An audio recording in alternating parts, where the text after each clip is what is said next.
পহেলা ফাল্গুন ঘিরে কুয়াকাটা সমুদ্র সৈকতে ভিড় করেছেন পর্যটকরা। এ বিষয়ে আরো জানাতে সরাসরি যোগ দিচ্ছেন এম কে রানা।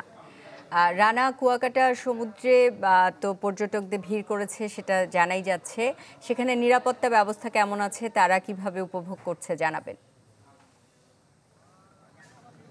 হ্যাঁ সুস্মিতা, জানিয়ে রাখি আসলে শুভ বসন্তের যে আগমনীতে কিন্তু আসলে কুয়াকাটার সমুদ্র সৈকতে কিন্তু আসলে নীল জলরাশি, সেখানে কিন্তু সোনালী যে সৈকত সেই সৈকতের এবং রঙিন বসন্ত এই মিলেমিশে কিন্তু একাকার হয়ে গেছে সমুদ্র সৈকত কুয়াকাটা।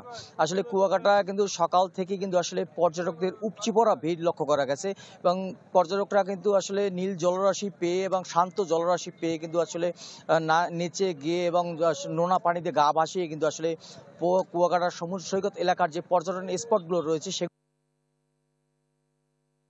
সকল পর্যটকরা আসলে উপস্থিতি কিন্তু অনেকটা বেশি, কারণ আজকে পয়লা ফাল্গুন এবং বিশ্ব ভালোবাসা দিবস উপলক্ষে কিন্তু আসলে তারা বিভিন্ন জায়গা থেকে কুয়াকাটা সমুদ্র সৈকতে ঘুরতে এসেছেন।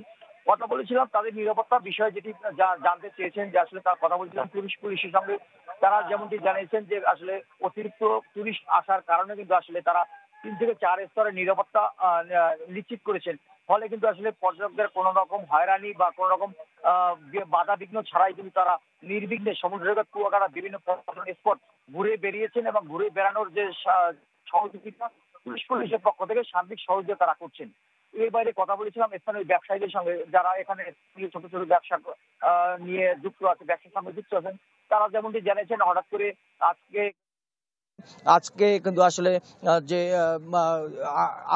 আল্লাহর সান্নিধ্য লাভের আশায়, সৃষ্টিকর্তার সান্নিধ্য লাভের আশায় তারা যে আজকে যে রাতটি রয়েছে সেই রাতের কারণে কিন্তু আসলে তারা অনেক পর্যটক সন্ধ্যার আগেই আসলে তারা কারণে কিন্তু আসলে তারা এক ধরনের ক্ষতির আশা করছেন।